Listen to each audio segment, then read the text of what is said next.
to music for a second. Is there one performance for you that, more than any one performance, one evening on an opera stage, that you cherish more than all others? Yes.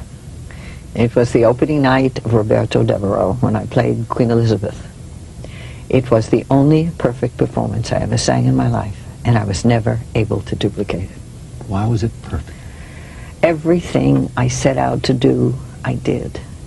Every note that I wanted to sing in a particular way to get something across worked.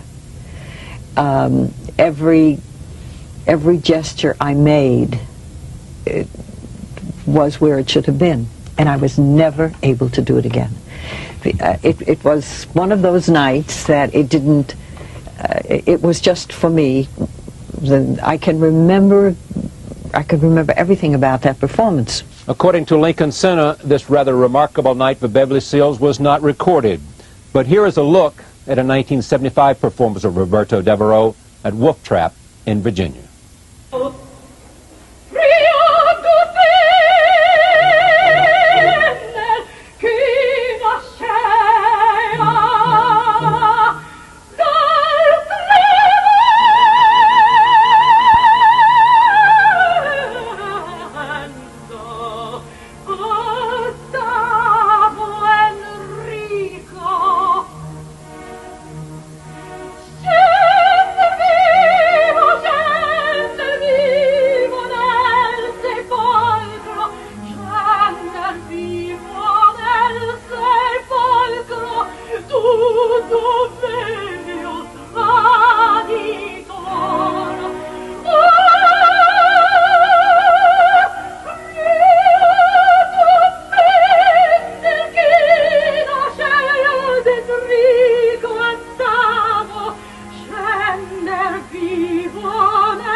It's interesting, it was the Cleopatra that turned my whole career around.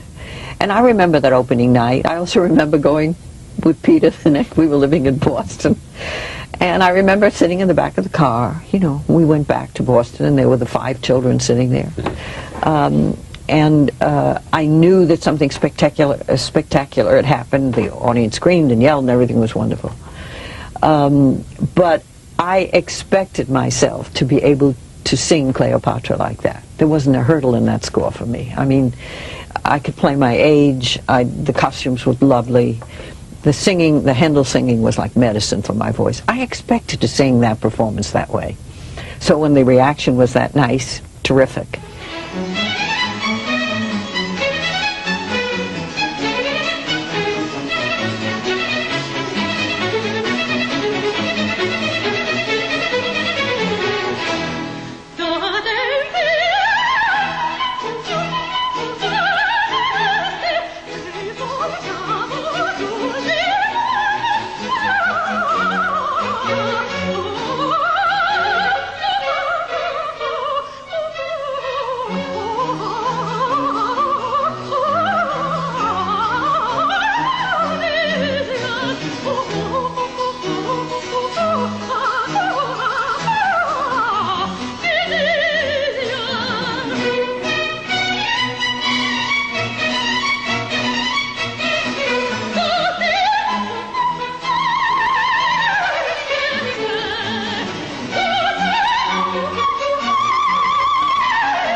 the Devereux was such a challenge for me.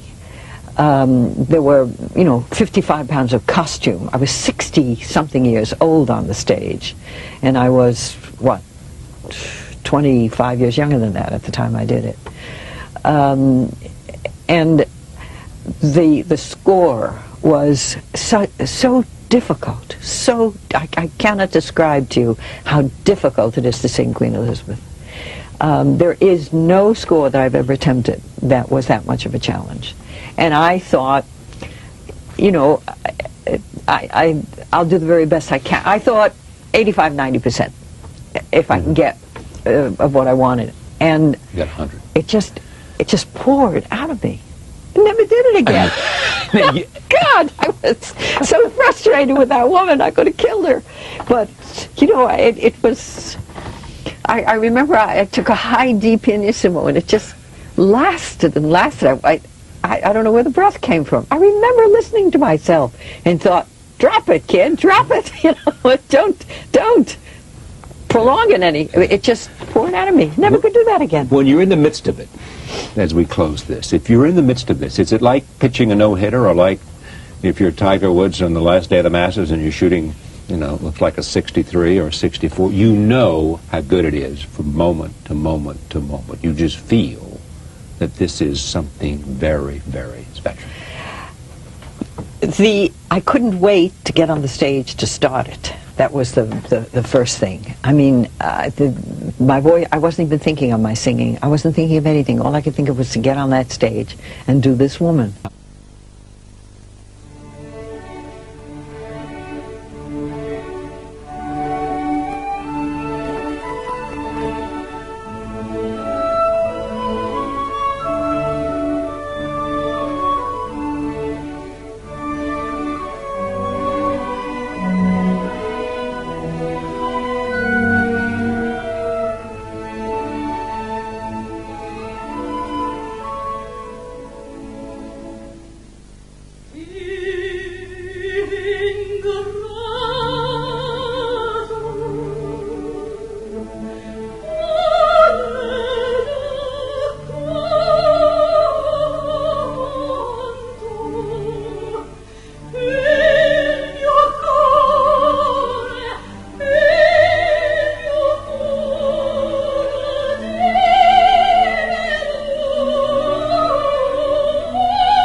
By the time I got to the final mad scene, I was on another planet.